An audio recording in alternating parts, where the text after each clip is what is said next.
காலடி மண்ணு தலைமசுறு சிவப்பு வளையல் இதெல்லாம் எடுத்து போய் புத்துக்குள்ள போட்டுருன்னு அவளும் போட்டுக்கிறான் நம்பி என்ன நம்பி 13 நாள் கழிச்சு ஆடத்துக்கு போன அங்கேயே தான். ஆமா ரோட்ல உட்காந்து அழுது இருந்தா. ஏக்கா அழுறேன்னு ராஜா வந்துட்டியா நீ சொன்ன பொருளை எல்லாம் நான் புத்துல போட்டேன் என் வீட்டுக்காரன் செத்து போயிட்டான். படமும் போட்டு கூட உன் வாடகை எடுத்து கிளிக்கும் பத்திரங்களையும் பாட முடியும். ஆம்பளை உயிரோட இருக்கணும் எங்க பேசி கலக்கணும்னா ஆம்பளைக்கு ஆகிறதுக்கு வழி கேட்டேன் பா முடியும். சொல்லுடி நான் என்ன சொன்னேன்னு தெரியுமா? பலவல்னு பேசினா வாயு கேடுதான். வருஷ ஒரு புள்ள பேத்தா சொத்து கேடு. மாமா கிட்ட அடி வாங்குறத விட அவர் காணக போயிட்டு வர சொல்லு. எங்க ஒண்ணு போயிட்டு போறாங்க மாமா கிட்டே போறாங்க யாருக்கிட்டே போறாங்க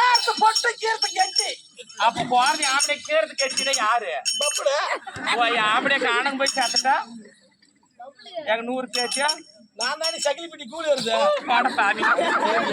அடுத்தும் இருக்கும் வேப்படப்பேட்டிக்கு தார் ரோடு கவலை பாடி தேசாலு தேப்ப 100 பேரும் உங்ககிட்ட வருவேன்னு நாங்க நீ நினைக்காத. நான் தின்னு சுண்டக்காய் சார் அக்கா என்ன சொல்றேன் அப்படி பாண்டவர் எங்க பாத்தாங்கன்னா நாடு நம்மளுக்கு சொத்து நம்மளுக்கு சொத்து மேல சொத்து நகை மேல அவங்க சாகட்டும் இந்த சொத்து பத்தெல்லாம் நம்மளுக்கே சேரும் நிலைய நிக்கும். ஆமா சாமி புதுசா கட்டின்னு வந்துருக்காங்க அப்படியே மன்னவா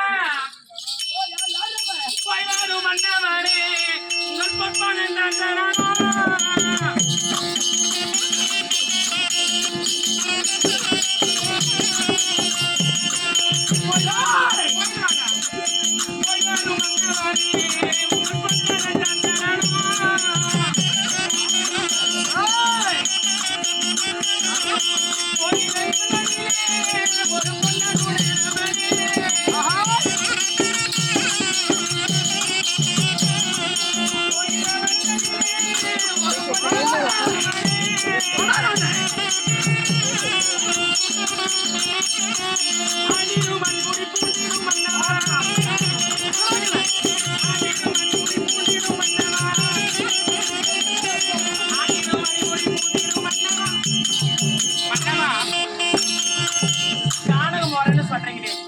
போயிட்டு சென்று என்று அவங்களை ஆண்டு மடிச்சுட்டு வந்துருங்க. இந்த காணல் எதற்காக தெரியாத பங்காளி பாத்துல அவங்களுக்கு எல்லாம் போயிட்டா நம்ம பிள்ளைங்களுக்கு பங்குலாது போயிரு 60 பிள்ளைங்களுக்கும் சகாம பண்ணியா எத்தனை மாசம் 4.5 மாசம் அவனுக்கு இல்லாடி காட்டுக்கு போறான பங்காளிக்கு பாசமாக்குறான பங்காளி மேல உங்களுக்கு வாதனை பண்ண அப்படிக்கா போ நான் வரேன் பாரியா அப்படியே இருக்கட்டுங்க மாமன் அழைச்சி இன்றோடு 12 வருடம் ஆகிறது. பாண்டவர்கள் இருக்கிறார்களா இல்லையா என்று எதுவுமே எனக்கு தெரிய கிடையாது.